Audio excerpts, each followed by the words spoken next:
I will describe this graph. It has two axes. Okay. This axis is progressive to conservative. Mhm. Okay. Progressive means more like the dominant urban monoculture. Conservative means more deviant from the dominant culture. Then Okay. the other axis is traditionalist versus accelerationist. Okay. It is easy to confuse these two axes and think that accelerationist means progressive and traditionalist means conservative, when Yeah. these are two completely unrelated things. And in fact, generally, the most accelerationist cultures are also the most conservative cultures, and the most conservative cultures are often the most accelerationist cultures, because they need to protect themselves from the dominant societal culture that's goal is to stamp out anyone who's doing their own thing, any signs of true diversity within society. This progressive monoculture will eventually inject itself into the central church. It will eventually eat the central church. This virus is incredibly good at corrupting everything, especially large bureaucracies. The So- larger and more entrenched the bureaucracy is, the more susceptible it is. And it is a miracle that the central church hasn't been eaten yet, but it will be. Would you like to know more? Hello, gorgeous. How are you doing today? Absolutely spectacular. So this video is in relation to a user comment who is something like, I'm a Mormon. What do you guys think of Mormons? Now, we know enough about Mormons to know that the church deemed that term offensive. What was it, like 8 years ago? What did they call it? One of the Yeah, councils? but members of the Church of Jesus Christ of Latter-day Saints doesn't exactly roll off the tongue. Yeah, you're not allowed to use LDS either. And my friends who, so for context, from soup to nuts, I've been adjacent to Mormon communities. In preschool, I went to a Mormon preschool. It was called Class A Tiny World, and I loved it. And everyone was Mormon except for like me and a few other kids. And then I went to Hold on. college. Her parents pulled her out because she started asking them about Bible stuff, and they freaked out because they're like extremist progressives. Well, no, that's And they that's sent just you when to they a started Buddhist sending me Dharma to school. That's when they started sending me to Dharma school. They didn't take me out of that daycare because it was the best ever, because Mormons are the best ever. And then I went to college and pretty much only had Mormon friends because my roommate out of freshman year was Mormon. I tend to avoid people and only like befriend people that I work with. So I just had work colleagues, and then my like recreational friends were Mormons and members of the local singles ward. And I loved it, and I love Mormons, but also like even within that community, they refer to themselves internally like as like they'd be like, are you a Mo? Like they don't even say Mormon. So how can we be at fault for not calling, people members of the Church of Jesus Christ of Latter-day Saint when there are like, are you an ex-Mo? Are you a Mo? Like, come on, guys. Well, and you also you didn't drink when I met you and stuff like that. No. Well, I mean, when all of your friends are Mormons. Yeah. Why would you? I told her on the first date, I go, this isn't going to work unless you drink. So I ordered her a cocktail. I was like, that was your loss, Malcolm. You paid through the nose for that. Cocktails in San Francisco. I mean, God knows now you can probably buy like, for the price you'd get a cocktail, you could have gotten a car like 10 years ago. But yeah, so we're going to call them Mormons because that's just what people do. It's actually a very interesting community and a very interesting culture that we really highlighted in the last video. So I think one of the things that we admire about Mormonism as a cultural tradition is it is such an accelerationist cultural tradition. And I think that this is where society, we see things, as Simone often mistakenly does, on a spectrum of conservatism to progressivism. But conservatism to progressivism is really just a spectrum of how much do you bend the knee to whatever the prevailing social norms are of your society, which right now is the mind virus. So that is one axis of a spectrum, and Mormons do not bend the knee very much. So they are on the far conservative side of that spectrum. But then the other axis of the spectrum is traditionalist versus accelerationist. And the traditionalist versus accelerationist is how much do you and how aggressively do you adapt your traditions and change your traditions to try to compete with a changing environment, changing technology, and to react to what often are the progressive threats to more conservative movements. So what you will often find is that the most accelerationist movements are often some of the most conservative movements because they are the movements most aggressively under threat from the progressive hive mind that wants to attack anyone in any culture that deviates from it and deviates from its sort of approved ideas, morality, and way of doing things. So Mormons are very accelerationist in that respect. What would you say your general read of Mormons is? And I can give you mine as well.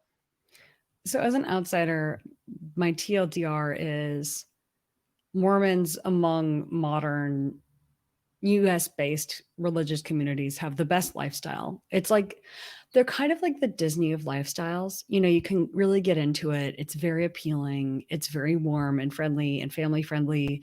And you may not agree with all of it. Like you may be a Disney family and not like the prices they charge or not like the way that they run their corporation or think that they killed Star Wars, but you still just it's a great place to go on vacations. Your kids love it. You know, you like a lot of the movies. So you just become a Disney family. And I think a lot of people stay with the church or even join the church because of the lifestyle. And they don't necessarily buy into the religious doctrine, though I do think that many more people are leaving the church now because both the religious doctrine isn't holding up, I think, really that well in the age of the internet. And also because especially like women I know read a lot of the like hear a lot of sort of the stances on women and their positions, and it's really hard to both become educated and to be ambitious and to be down with the way the church says women need to be or should be. Right. So this is really fascinating to me. And I think the Disney analogy is pretty apt because I can look at Disney and be like, well, there still are aspects of Disney products that I am able to engage with, but I can also see the direction things are going. And the size of their bureaucracy is just so large and so unchangeable that I know that where Disney is going is a place I cannot follow. And it's going towards collapse, basically. I think that the Mormon Church is very far from that, but I do think it's heading in a negative direction. And that is very worrying to me. So when we talk about religious traditions, we talk about them as sort of cultural units, like collections of memes that often co-evolve with individuals. And they can create a culture which can be very strong after somebody leaves the church. And so this is something where when I look at a secular Jew who is no longer theologically Jewish, but now a secular Jew, I can still see a lot of their cultural practices and a lot about them. Mormons, this is something that you see it really strongly. When a person deconverts from Mormonism and becomes secular, especially if they aren't just like a reactionist against the church, they are some of the like mentally healthiest people I know, and some of the best people I know in terms of cultural fit with our cultural traditions. And they also are unusually successful. So you see them just absolutely dominate in terms of online spaces, a lot of top influencers or exmos. So, and this leads to, I think, one of, if we're going to be critical of Mormonism, one of the things I would say, which is the most critical, is that unfortunately the theology, and I think this is what you meant in terms of the age of the internet, it's really hard to believe. It's like trans people don't have an advantage at sports, hard to believe. And because of this, some level of psychological sectioning is prevalent within many of the more educated Mormons I know, which leads them to become susceptible to things that other communities aren't as susceptible to. Right. Like I've heard that in Mormon communities, MLMs are pervasive, for example. Well, MLMs is a big one here. So Yeah. Mormon communities are incredibly susceptible to certain types of mental viruses. MLMs being one of the most damaging to the Mormon community, because so to work within the church, so much has to be sectioned off in terms of like, these are things we don't question, that sometimes things fall into that preserve that shouldn't be on the preserve. MLM type ideology being injected into it being one of these things. And so this isn't an intrinsic thing with Mormonism, but it is tied to the level of intentional suspension of disbelief that I think is needed to believe some of the things in the Book of Mormon, especially some of the historic things that we just have so much evidence that you can easily just like look at, and it's just not it is not like modern progressive history that's at odds with it. It's like the history that all other conservative groups agree on. You know, whether you're talking about like conservative Catholics or conservative Protestants or conservative, you know, many other conservative groups, they all agree on this history as well. And it is just like strictly at odds with the Book of Mormon. And you can do apologetics and you can look into it. But I as somebody who's not a member of the church, I can say that it's clear that this sort of preserve of things we don't question within the Mormon tradition is much bigger than the other conservative Christian denominations. I think you and I both really enjoy watching video interviews with people who have deconverted, either from the mainstream church or from more, we'll say, aggressive factions, you know, splinter groups that are not, that the main church doesn't endorse.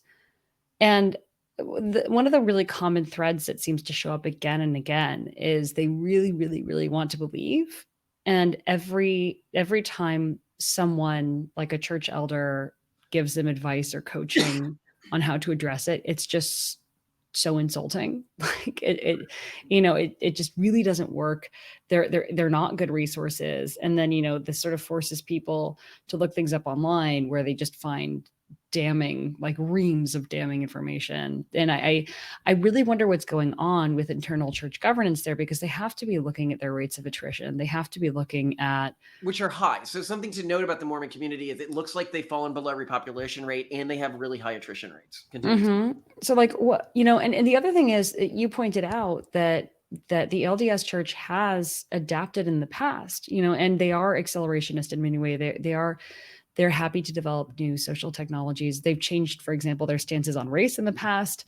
So why aren't they adapting more now? This is the answer. It's because the central church now is more bureaucratic and larger, and there is more inertia. So it's a very interesting mix where you have a naturally accelerationist cultural group paired with a hierarchical theological structure, like a structure that determines what the theology is, which is the governing structure, and that determines what the rules are. And so this is where I think the Mormon church is going, and the iterations of the Mormon church that'll be successful. I think the ones that follow the central church are going to be the ones that eventually die out.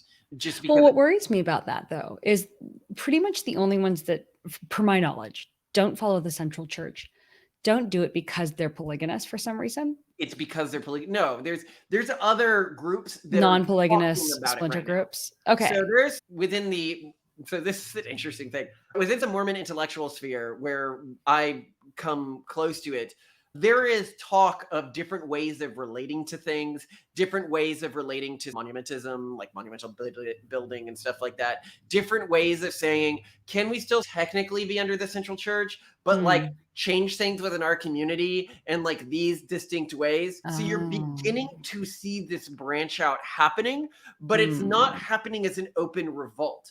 Yes, the polygynous Mormons are in active revolt against the central church. I don't expect it to be that disharmonious. I expect it to be some groups increasingly do things that are additional rules, maybe, that sort of change the nature of things, or different interpretations of teachings that make them more resistant to information online, but that makes them more and more deviate from what people consider like a traditional mainstream, like central church Mormon. I mean, I think that many of these groups will be more conservative. And when I say conservative, I mean that in the accelerationist fashion. What I mean is they will be more differentiated from the sort of mainstream progressive value set, which is dominant in urban centers throughout our society, that the central church's beliefs and teachings will be closer to that than these splinter groups. What I find interesting in what you're describing is that if what you're saying is true, and there are a broad range of different splinter groups, not all just like sort of polygynous cults, but also just different groups and communities that are still trying to tap into the network effects of the LDS Church, which I think it's one of the strongest selling points, Yeah. while also maintaining, we'll say, more sustainable philosophies. So why I think that's interesting is I think one of the primary selling points of this Disney Mormon lifestyle, right, is that one, it has one of the best modern solutions to dating markets that we've seen, right? There are several different. And again, we've mentioned this in another video. We know somebody who converted to Mormonism just to find a husband and did. Right. And so, I mean, between singles wards, between people knowing to go to BYU to find a partner because people converging upon this university are far more likely to be talk looking about to this marry someone. as a practice, but continue. And then between that and other conferences that are held among single young Mormons that we've only just been told about thanks to helpful YouTube commentors, that's like incredibly valuable. But if the church splinters into a bunch of different factions and it's no longer unified, then you're not going to get that. And you really need the network. This is like it's a key marketplace problem. So I worry about that because I want someone to prove that you can have functioning relationship markets in the modern world without coercion. All this is opt-in. People aren't forced. There may be some social pressure, but whatever. And yet, like, do you think it's possible? You're seeing that. Yeah, I do think it's possible. And I think we're seeing that already in the church, and that you are seeing these differentiations. You are seeing these groups within the church that are saying, I think there are pretty different ways we could do things. And they aren't being fully kicked out yet. Now, admittedly, they aren't like going up and telling their church elders this stuff. So part of it is it's working because they, at least what I've seen, there's this understanding that, oh, well, within our community, most of the young people know about these problems and things will change when we get older and we have more power, but it may not happen. And you may just see a reaction. I mean, especially with life extension technologies and people living longer. To the other thing that you were talking about, which I actually think is really interesting to go into. So this guy was talking about dating markets at BYU, or girl, I guess. Actually, people may be surprised to hear this. The majority of our audience is female. It's like 53% female or something. So anyway, they were saying you go to BYU and it is not uncommon within your first 3 weeks to like find a partner and get engaged, because people, especially women, go to BYU with the intention of finding a spouse. And the cultural norm there is that you should find your spouse before you graduate college. That is what you are in college for. Whereas the cultural norm among the, progressive urban monoculture is that you really shouldn't start looking for a husband until after college, which is just clearly stupid. Like, or even if you've met the person that you want to marry, like maybe wait until your 30s to get married, which was how I came into our relationship. You remember? Well, yeah, that's what you thought was normal when you came to me, and I was like, no, we're not doing that. You're like, no, but we have to wait. It's too fast. And I was like, no. Like, you're already an old maid. You're what? You're out of college? Gross. We gotta lock this down and start pumping out kids. You weren't interested in kids at that time. We felt still, I think both of us were in that cultural mindset that we needed to have kids, which is another thing that the LDS Church really gets right. It doesn't, one, I think it has a much more supportive community for people who want to have kids young. And it also encourages people to have kids young. I mean, I'm not crazy about the fact that I think there's more pressure to be a stay-at-home mom, even if you don't want to be, which is, I'm not crazy about. I think people should only do that if they're stoked for it. But it's awesome that people are having kids a lot younger. And, when we see, when we're out and about and we're traveling and we see, a family of 4 kids and, parents who are having fun with the kids and playing with them and looking healthy and young and happy and not stressed, it's very clear that they started having kids in their early 20s, and I look at them and I feel so jealous, Well, so I think something that you pointed out that's really interesting. So people have read The Pragmatist Guide to Crafting Religion. One of the things that we're building is something called the Index, which is essentially a pluralistic religious community that allows for a central organization to create the kind of network effects that you see in other religious communities, where people who are part of this religious community can do things like dating markets and stuff like that and get those benefits while still having very different belief systems, so long as those belief systems are conservative. And by conservative, what I mean is differential from this urban monoculture. And so we would happily welcome in XMOs and stuff like that, or even iterations of Mormonism that want to break from the mainstream church to try to rebuild a network effect. I think one thing you pointed out that's very interesting is so many of the benefits of Mormonism right now come from this large network effect, which is facilitated by the central church. And the one pathway that could be a really successful long-term pathway is a higher degree of pluralism and social experimentation among different Mormon sects still operating under the central church. I think that that is one path the faith could go down that will lead to enormous success. So it's sort of like if, Well, similar to the index, but what if all like Mormon. the LDS church sort of WordPressized, right? Like there's like a platform and everything works through WordPress, but it's all like plugins and add-ons and things like that. Right. Well, and I think one thing that's important for people who are listening to this to make sure that they're not making this mistake is when we're talking about these groups that are socially experimenting, they are socially experimenting in conservative ways, in ways that would lead to progressives saying, "Oh my God, how could you do that?" Well, Not in is ways- conservative the right? I mean, wouldn't you say in values and doctrine aligned ways, or at least values aligned ways, What do you mean? culturally aligned ways? I don't understand the point. No, I mean, I don't know if that means it's like inherently conservative. I just think it's No, inherently. but we're going back to the graph that I described earlier, and I will describe this graph again. It has two axes. Okay, this axis is progressive to conservative. Mhm. Okay, progressive means more like the dominant urban monoculture. Conservative means more deviant from the dominant culture. Then Okay. the other axis is traditionalist versus accelerationist. Okay. It is easy to confuse these two axes and think that accelerationist means progressive and traditionalist means conservative. Yeah. When these are two completely unrelated things.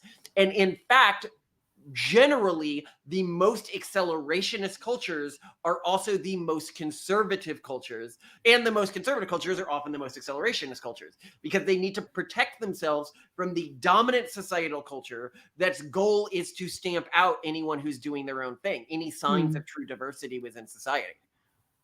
Fair. Okay.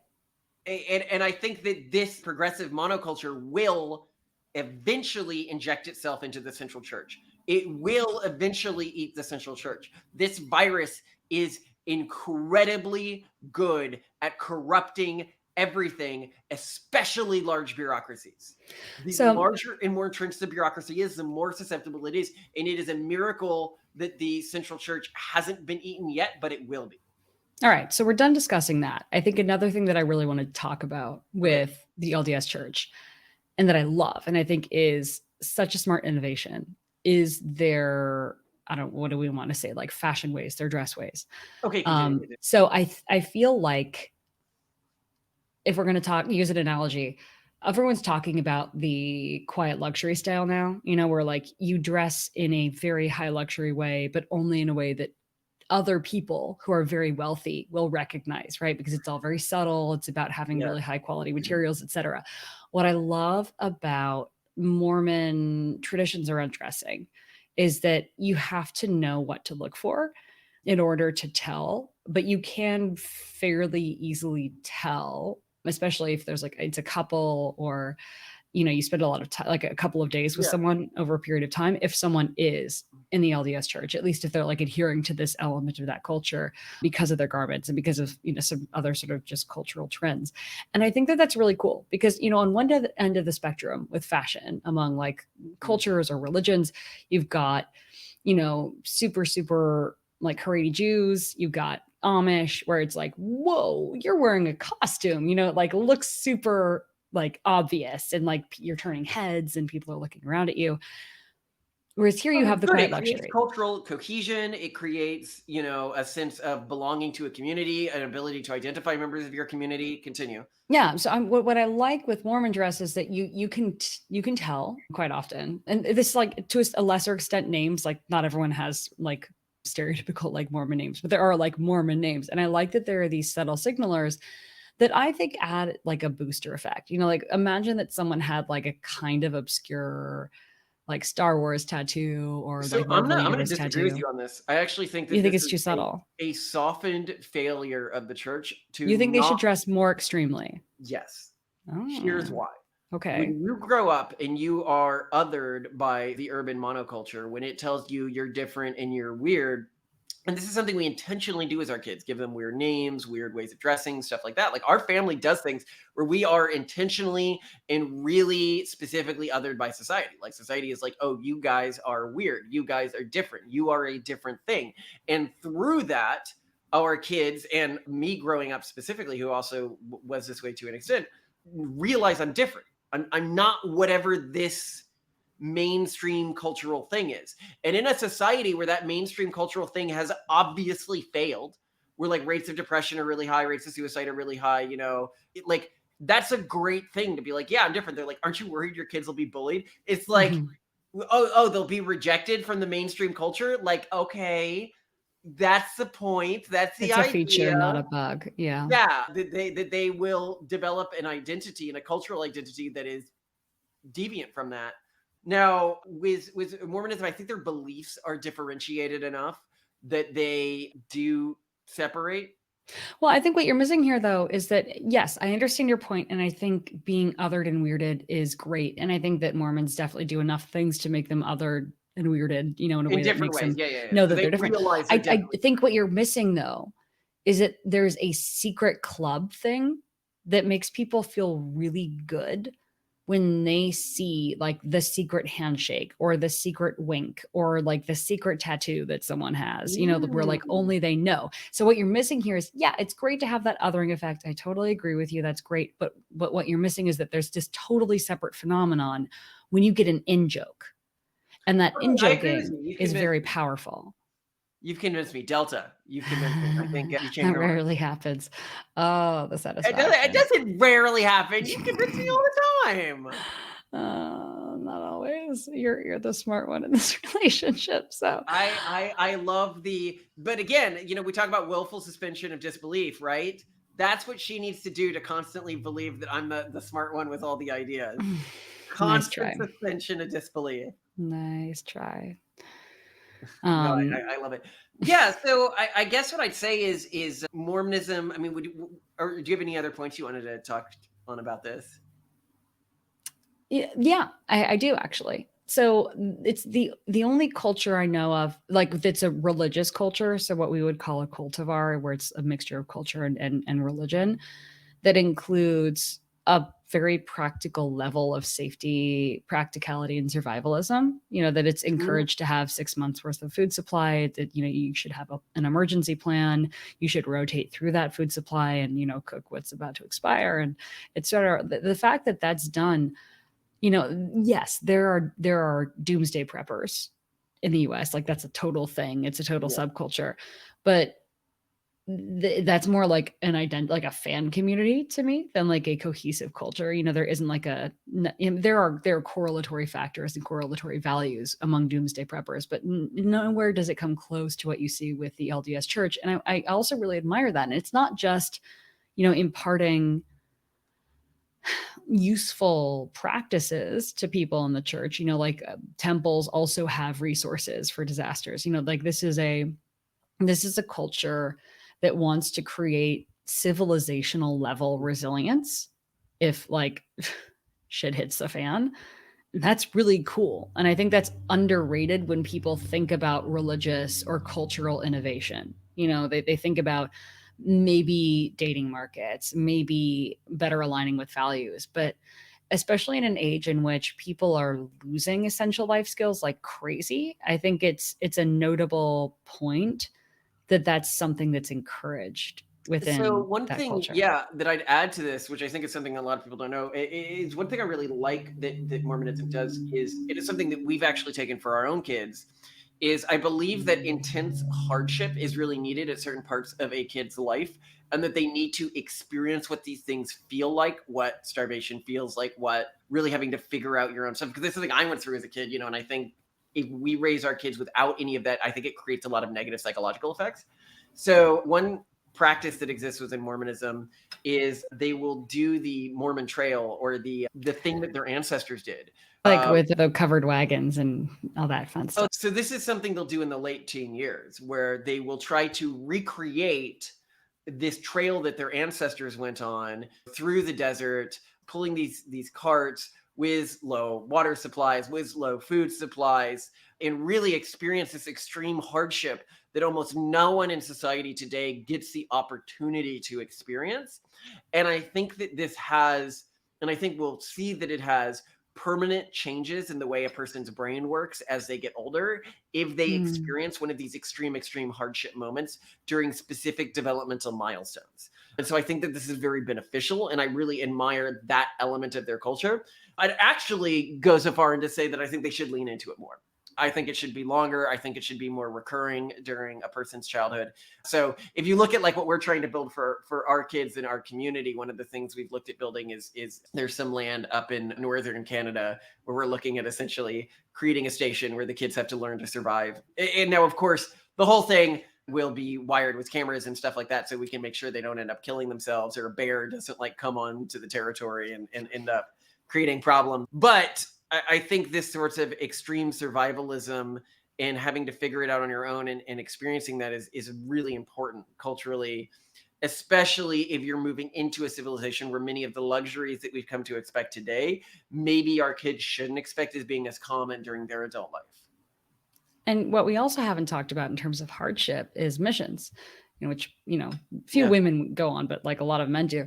I mean, I think one of the super underrated aspects of that, of a mission isn't, I mean, one, I guess it can get you to double down on your culture, but I feel like these days a mission is equally liable to make you leave your culture as it is to make you... I think missions are a primary failure point of Mormonism, but we can get to that. Continue with what you were going to say. So, but they have an upside. I think they could be redesigned. And one thing that I think makes them uniquely interesting is they make especially Mormon men uniquely attractive in certain facets of the job market. I totally understand the point you're making here, Simone. Yeah. Which is, especially in sales positions, Mormons are just incredible, because when you need to sell something that to a non-Mormon sounds pretty ridiculous and you need to constantly deal with that rejection, that's one of the biggest parts of being a good salesperson and developing those techniques and that resistance to rejection. But more importantly, sales isn't just an important job for sales. Sales is an important job for raising money.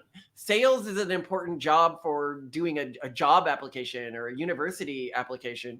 There's a saying at Stanford and Harvard Business School that most of the students fall into the 3 M's, which is Mormons, military, or children of millionaires. Wait, children of millionaires, why would they have an advantage? Because they're Nepo babies? You could say that they're Nepo babies. You could say it's family culture, whatever. But it is true that those 3 groups are, and millionaires today, you'd probably say billionaires or quarter billionaires or whatever. I feel like they would perform way worse. I get Mormon, I get military, but anyway, that's interesting. It was definitely something you see is kids from wealthy families are disproportionately represented at top business schools. Mormons are disproportionately represented, and so are people from the military. It's just a classic thing in top business schools. So you do see the advantage of this. Now let's talk about why I think mission trips are a failure in today's environment. Almost always when I meet a Mormon who has deconverted, the deconversion started on their mission trip. And almost always they were incredibly fervent believers before the deconversion started. If you have a practice within your cultural tradition that is causing disproportionately the most fervent believers to deconvert, then that's something you need to work on. Really and fast. it is really interesting to contrast with Rumspringa. So both the mission trip and Rumspringa serve similar functions, which is to say, during the portion of a person's life where they are in this rebellious teen phase, they are coming into their own as an adult, and they are likely to deconvert, one organization essentially says, okay, let's put you on constant supervision of another member of our cultural group and separate you from friends and family and all of the things that might cause deconversion, and then put you in an environment where you are constantly, through sunk cost fallacy, reaffirming your belief system. Like, theoretically, it sounds like a good idea. The problem is that the human brain just doesn't really work that way. Now, you could say that mission trips are about conversions. If you actually look at the numbers, and in the Pragmatic Guide to Crafting Religion, we go through this, mission trips are not really good at converting people. When people convert to Mormonism, it's through other mechanisms often.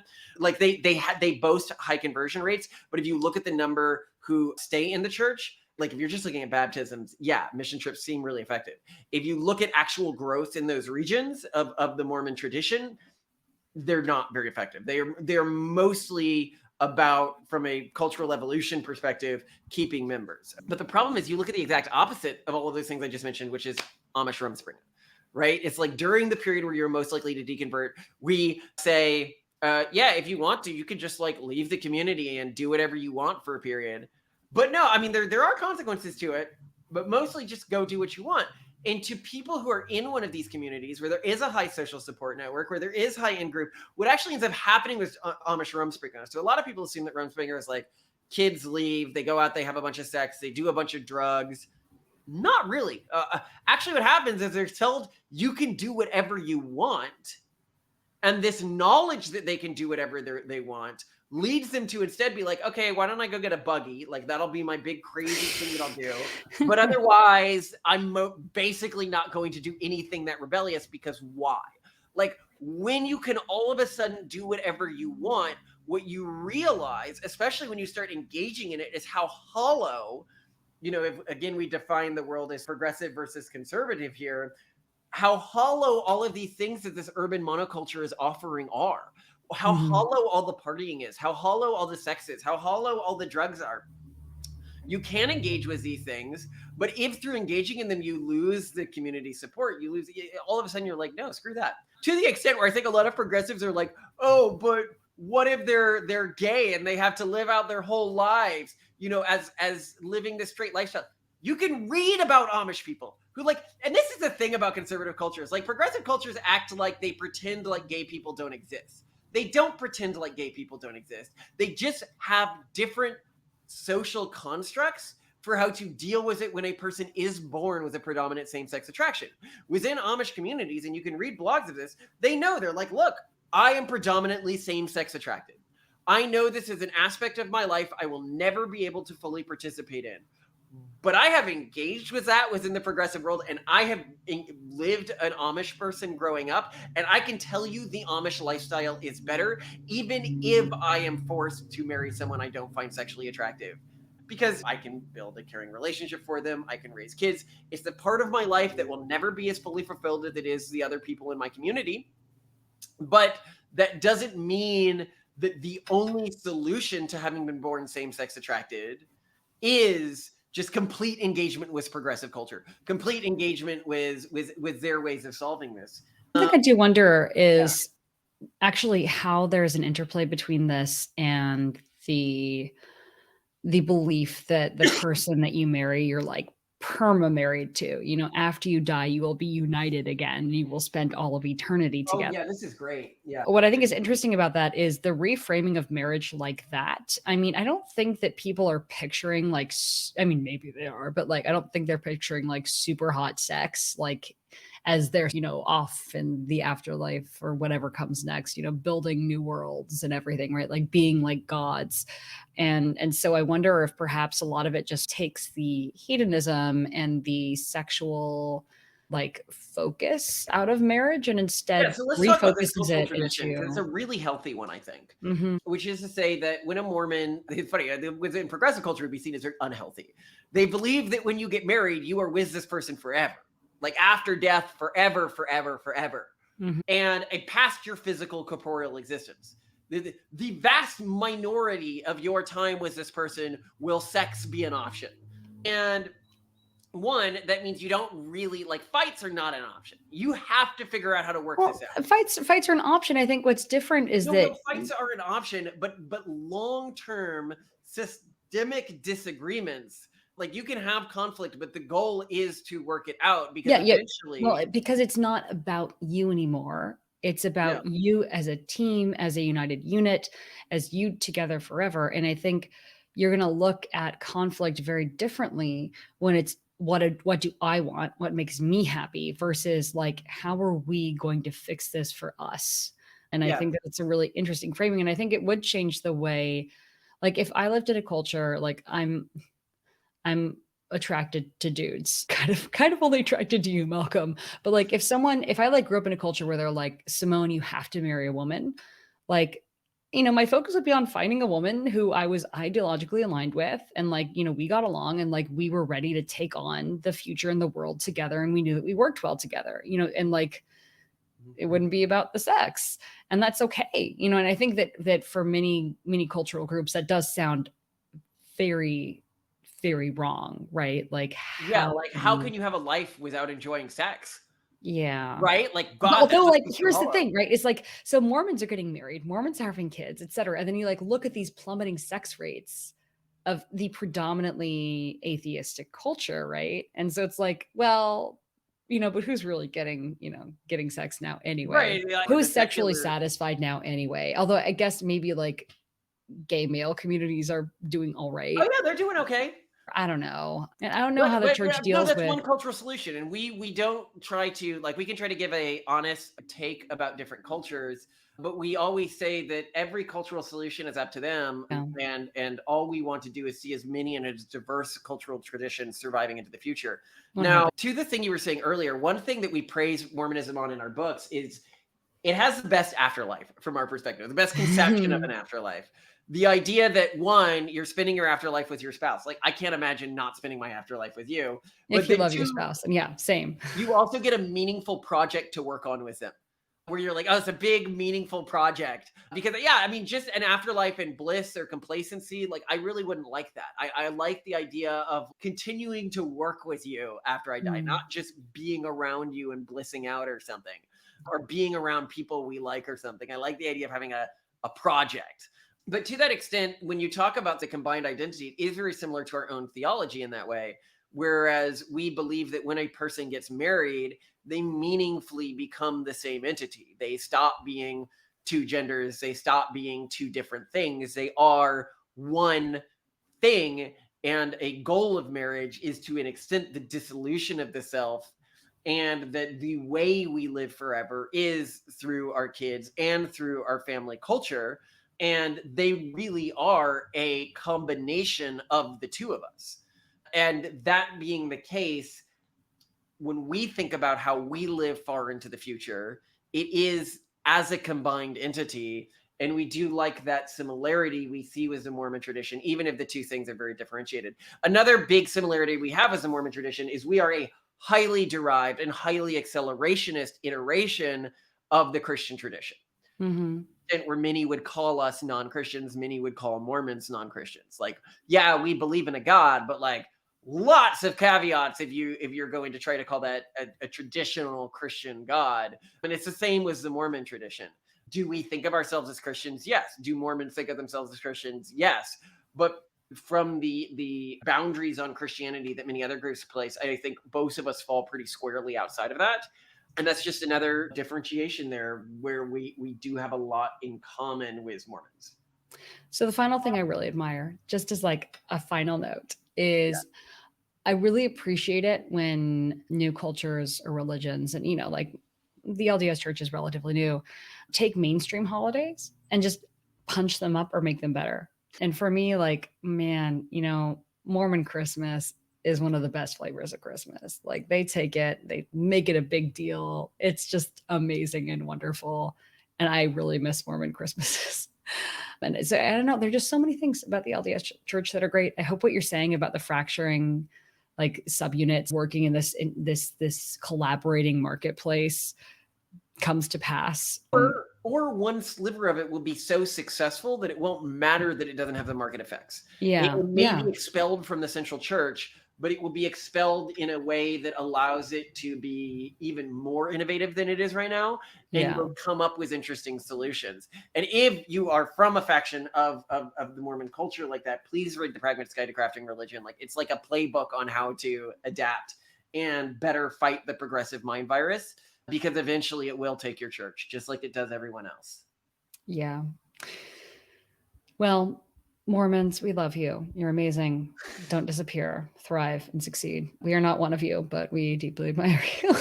So, yeah, we'd love to hear what you think of our hot takes. And Malcolm, though, sadly, we will not probably be spending eternity together, aside from through our children. Yay. At least we can have future conversations like this. So thanks for this. And I love you a lot.